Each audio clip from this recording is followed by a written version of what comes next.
Destiny 2: The Edge of Fate is the first expansion post-Final Shape. This also makes it the first expansion in the Fate saga, which is meant to be the start of another multi-year journey that focuses on the Nine instead of the Witness. But you all probably already knew that. I've now played through the Edge of Fate campaign twice, once on Legendary and once on Normal. I've spent over 12 hours on Kepler, the brand new destination and patrol space, and as of the other night, I've also completed the new raid titled Desert Perpetual. So this video is going to be my mostly comprehensive thoughts and review of Edge of Fate as an expansion. Is it worth your money? Is it good? Is Destiny cooked?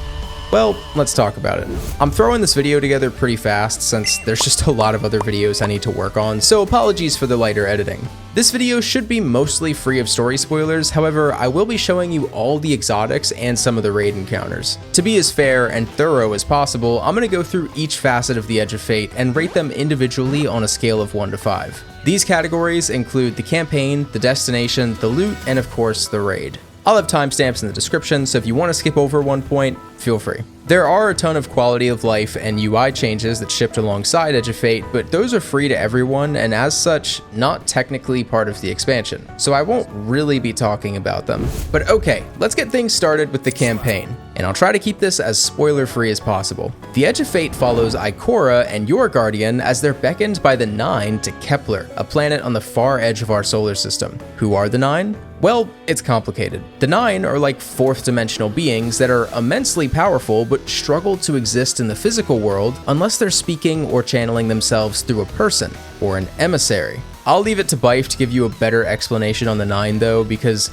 well, they're just really confusing, and I think deliberately so. But on your journey, you'll meet Orin and Lodi. Orin was once the emissary or speaker of the Nine, but recently quit her job to regain her free will. Lodi is a mysterious character that seemed to just appear on Kepler one day, lost and confused. It's our job to work with Orin, Lodi, Drifter, and Ikora to stop a singularity on Kepler from swallowing the entire system. So let me first give you my opinion on the story, and then we'll talk a bit about the gameplay.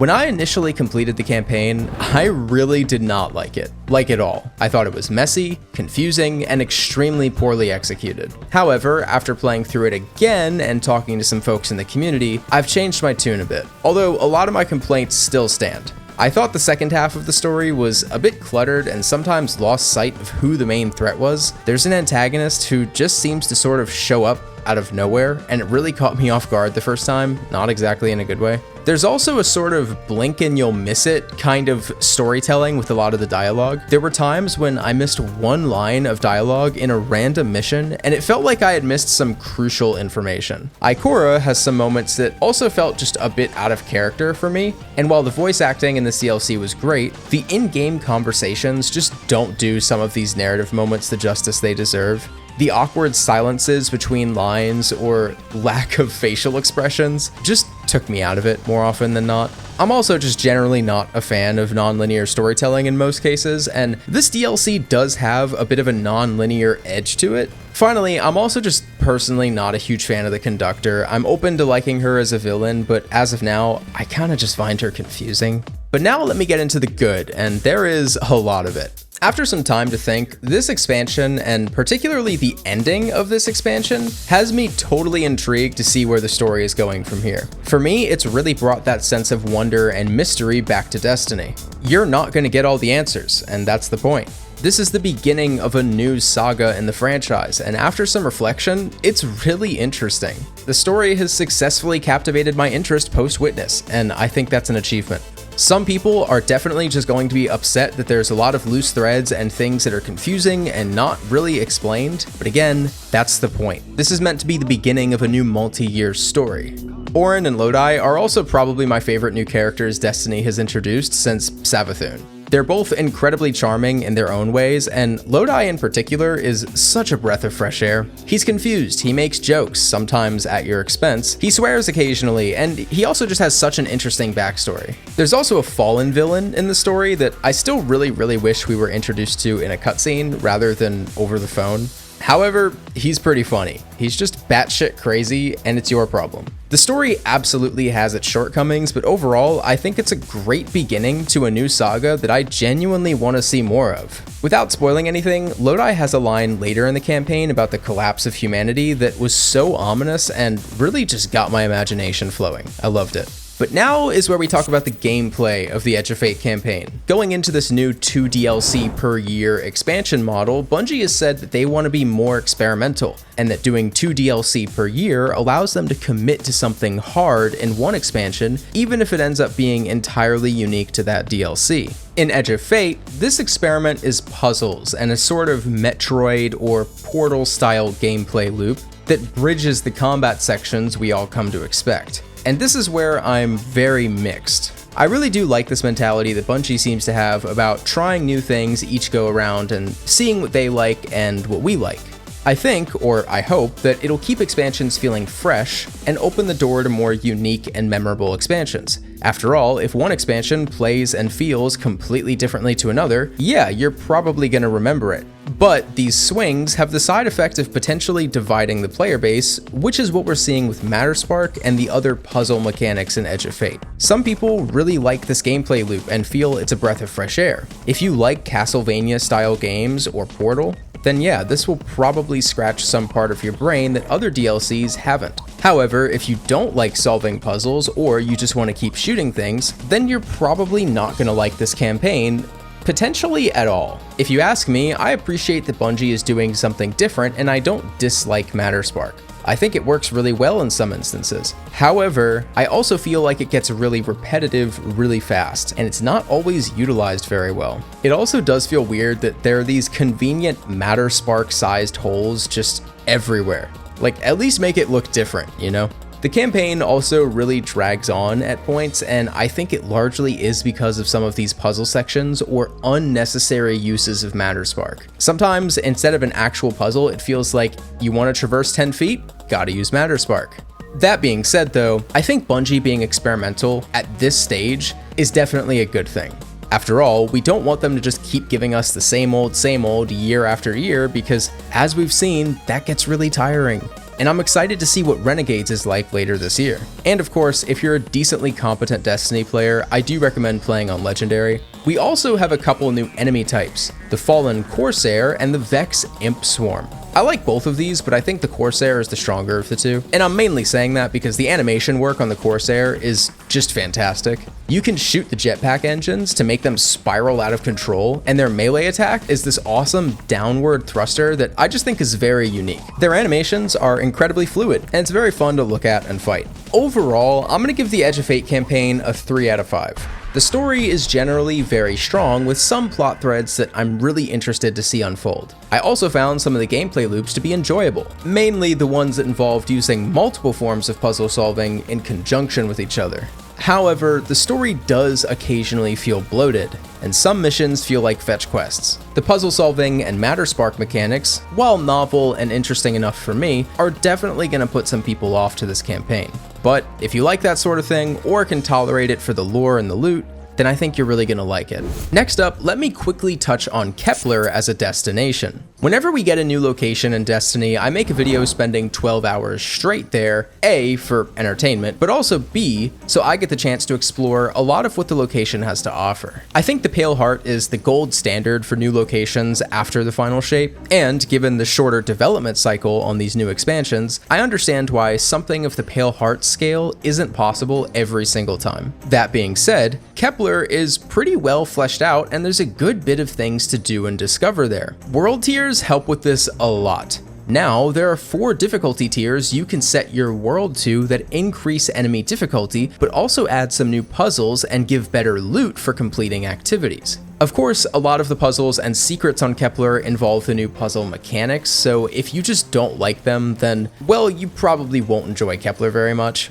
but I personally found that Matterspark, Mattermorph, and the Relocator are much more enjoyable on Kepler's patrol. The main reason for this is that after you beat the campaign, you can Matterspark anywhere by summoning it like a vehicle, which makes traversal and puzzle solving a lot less annoying. The copious amounts of side quests are also a welcome addition that helps immerse me more in Kepler and the expansion as a whole. This may seem small, but I also really like these new text dialogue boxes. It's a minor change, but it's just far more appealing than reading a wall of text when you interact with an NPC that doesn't talk. I will say, I feel Kepler could have benefited from at least one more activity or event, even stuff like public events. The save is cool, but it's not there all the time, and when it isn't, I definitely felt like my options for grinding Kepler loot were limited. Even after my time on Kepler, video coming soon by the way, I definitely need to spend more time there. But for now, I'm gonna give Kepler a 3.5 out of 5. It's a really good location with lots to do compared to pre-Final Shape locations.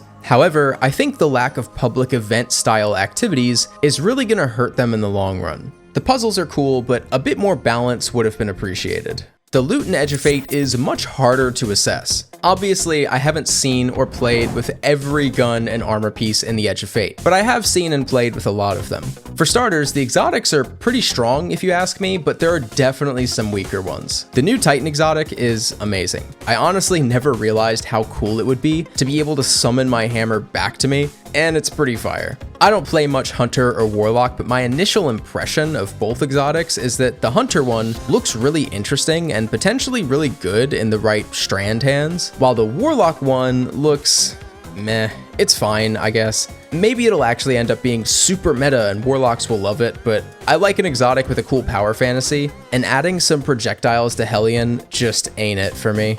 But I guess I'm not the target audience, right? Third iteration, I'm lukewarm on. I don't think it's a very unique exotic in the grand scheme of things, nor do I really think it looks that great, but functionally and for build crafting, I could see this thing being pretty damn good. That's even without the bug that's making it do crazy amounts of damage right now. Graviton Spike, however, I love. I don't know how useful it will end up being, but I just really like dual type exotics. I found myself falling into this very satisfying rhythm of fire off 3 arc shots, then fire off 3 stasis shots, and when they're overcharged, you just wreak beautiful havoc on the entire battlefield. I really like this thing. Finally, the Raid exotic. I don't have it, but my brother does, and it looks really neat. I really like the design of it. It kind of reminds me of the Halo rocket launcher, just something about the way it's built, you know, its frame. And again, it seems to have another subtle dual type situation. I won't talk about it much since, well, I don't have it, but it does look really cool, and watching him fire it, I'm jealous. Going into the legendaries, I might be cheating a little bit because I think some of these can actually be found in the portal, so they may not actually be exclusive to Edge of Fate content, but I want to talk about them anyway. Most of the legendary weapons you're going to find are about what you'd expect from Destiny, with a few exceptions. There's quite a few weapons sub-archetypes kind of just quietly snuck into this expansion. There's a rocket-assisted pulse rifle, which I just think is so funny that everything is rocket-assisted now. There's a spread shot pistol. There's longbows, there's crossbows, well, crossbow, it's exclusive to the raid. I think there might be a new LMG archetype somewhere. Some of these archetypes only have one weapon associated with them right now. But once again, I think it's really cool that Bungie is kind of casting a wider net when it comes to loot, even if they don't super hard commit to an archetype now or later. It just helps to make our legendary weapons feel a little more interesting. Also, I'm calling it right now, the Renegade's Dungeon exotic is 1000% gonna be Chewbacca's bowcaster from Star Wars. The timing of crossbows being introduced to Destiny is far too convenient. Come on, it's gonna be the bowcaster. I also think it's really cool that if you beat the campaign on Mythic difficulty for the Explore Mythic quest on Kepler, you get a slightly different looking version of the Kepler armor set with different set bonus perks. This really reminds me of when you'd complete Halo on Legendary and get an exclusive helmet or visor. It might not be much, and I'm not sure if the set bonus will even be that good, but I really like giving players what is basically a trophy armor set for beating some of the campaign missions on the highest difficulty. Now, should this armor have been more like the Vex armor from the shop? Yeah, Yes, it should. And I'd like to see more aspirational rewards like this in the future, but this is a good first step. Also, loot tiers. Super early first impression, I like them. I made a whole video about how loot isn't interesting anymore, and Edge of Fate, while it hasn't solved that problem, particularly with exotics, it has sort of revitalized the loot chase for me in a way that I didn't expect. And this is largely due to loot tiers. When I get a tier 3, 4, or 5 weapon or armor piece to drop, it doesn't matter what it is, you bet I'm going to inspect it and try it out. However, I do want to echo Fallout's suggestion about tier 5 weapons and their unique cosmetic effect. I absolutely think this effect should change depending on where the weapon is acquired or what expansion it's acquired in. The blue glow is really fitting for Edge of Fate, but a red glow or some other cosmetic effect for Renegades would be really cool. And it would help to make your tier 5 weapons feel a little more unique and personal to you and your experience. Or just the ability to swap visual effects. I think that'd be really nice too. I'm also super intrigued by this new armor system and armor set bonuses. For the first time in a long time, I was excited about armor and build crafting. I can't tell you how good it feels to actually care about armor again. I think it's a really nice way to incentivize collecting and grinding armor sets. Loot is really hard for me to score objectively and even subjectively. I went back and forth on this, but considering Edge of Fate is supposed to be a smaller expansion, I think I'm going to give loot somewhere between a 3.5 and a 4 here. I like most of what I've seen, and I actually want to grind again, which I think says a lot.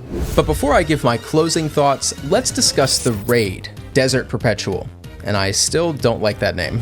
I'll have my How Not to Beat Desert Perpetual video releasing within the next week or two, and boy was it a wild ride. But just so you understand where I'm coming from, my team went into this on contest mode and we pushed through for about 9 hours before throwing in the towel and coming back to complete it on normal mode. Let me first give you my thoughts on contest mode. Okay.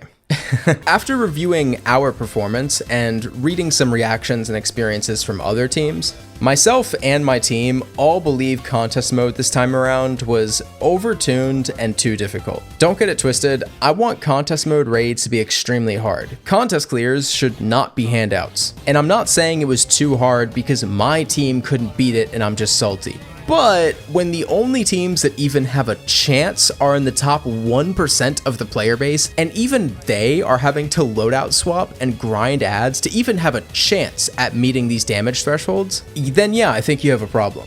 It was only once we started getting to damage phases that we realized we didn't even have a chance. And that feeling really sucks. It makes me not want to compete in contest raids. My team really enjoys figuring out the mechanics, but when the damage checks are this crazy, it just makes the experience miserable in my opinion, because you start to hit a wall that very few people will be able to climb. I mean, you had to abuse the meta harder than PETA thinks we abuse our animals to even have a chance at killing these bosses. So we went to clear it on normal mode, and with all that being said, I really like the raid.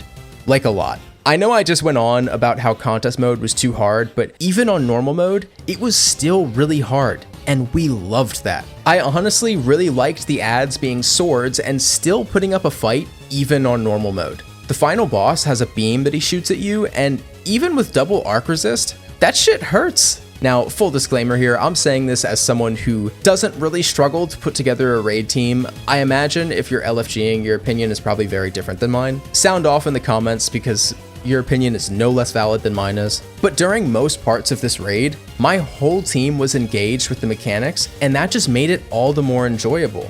I know I just said I want contest mode to be a bit easier, but I kinda want normal mode to just stay right where it is because it felt good and it made our clear feel earned. I should also say that both contest and normal mode runs were plagued by bugs. Hall of Famers such as the sprint bug, the audio bug, the rally banner not giving you your abilities, the 9 intervening and crashing your game. But I'm trying to see past those things and just assess the raid on its own. I will say I'm not a fan of non-linear raid designs such as this raid and the Leviathan. I think it's a lot more thematic if we're traversing a cave or scaling a tower, and your progress is visually reflected with the environment and the storytelling of the raid. I don't know man, linear raids, they just feel more cinematic to me. However, I was not expecting all 4 encounters of this raid to be boss fights, which was really cool. With the exception of the Wyvern, all the boss's DPS phases avoid the put well here and do damage pattern that we're so used to. Each boss had a unique mechanic or threat that demanded you keep moving and adapt or face the consequences. And that final boss, oh man. What an entrance! That has got to be one of the coolest boss entrances Destiny has ever seen. The music is great. I also just really loved the final boss fight as a whole.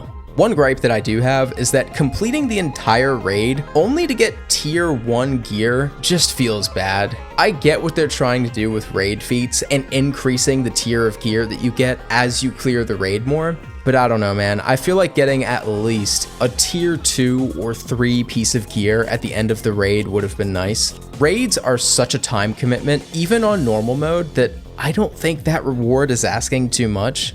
And of course, as I said before, I'm also just not a big fan of non-linear raid design. I get that it's kind of keeping in theme with the Edge of Fates campaign and its non-linear storytelling, but it just isn't something I prefer. I don't really like returning to a central hub area in a raid. Something about backtracking like that just doesn't feel right. The armor I've seen looks good though, and the weapons look alright. They don't look great. I do like having the crossbow be a raid exclusive for now. It's a nice little cherry on top. If Last Wish and Salvation's Edge are like 5 out of 5 raids for me, then Desert Perpetual gets a 4 out of 5. That could change upon further clears or if Bungie buffs and nerfs certain things, but for now, hot off the first clear, that's how I'm feeling. Desert Perpetual, it's a really good raid, man. I really liked it. Before I give you my final score, I want to quickly touch on the pricing of Edge of Fate. This expansion is priced at $40, and as much as I'm enjoying my time with it, that price is just too high. For perspective, the final shape was $50. I like Edge of Fate, but I don't think it comes that close to final shape in terms of content. Unfortunately, this does affect the way I feel about it a bit, especially when you consider how expensive things already are in the in-game shop. I just really feel like Edge of Fate should have been a $20, maybe $30 expansion. We're at a time where Destiny really needs to rope back in old players and bring in new ones, and unfortunately, I think that price is just too high. I get it, Bungie is a business and businesses need money. I'm not saying everything should just be free, but come on, man. $40, that's nearly a AAA game. So yeah, I do think the price is a bit of a problem, and unfortunately I don't see it changing, but I will continue to echo that that is too expensive until something changes. Overall, and as of now though, I'm gonna give Edge of Fate somewhere between a 7 and a 7.5 out of 10. This expansion brings some controversial gameplay elements, but also a genuinely good start to a new era in Destiny's story, a good destination, characters, and a fantastic new raid. Considering this is one of 2 expansions that we're getting this year, I'm pretty optimistic about this new DLC model as far as content and story is concerned. Price is another thing that I will continue to keep in mind, but I've been saying for a while that I think this smaller expansion model could be really good for the game as it stands right now. The fact that we're less than 6 months away from another Destiny expansion is just so exciting to me. Edge of Fate has really gotten my Destiny engines going again, and I look forward to seeing what Renegades as well as Ash and Iron bring us in the coming months. But what do you think about Edge of Fate? I know this has been a bit of a controversial one, and I tried to be as fair as I could here, while also just giving you my honest impressions of the expansion. I got a lot of videos to make, but for now, if you enjoyed, a like would be greatly appreciated. Apparently those are really important for the algorithm again. I hope you're having a great day, night, or whatever it is, and until next time, Guardians, goodbye.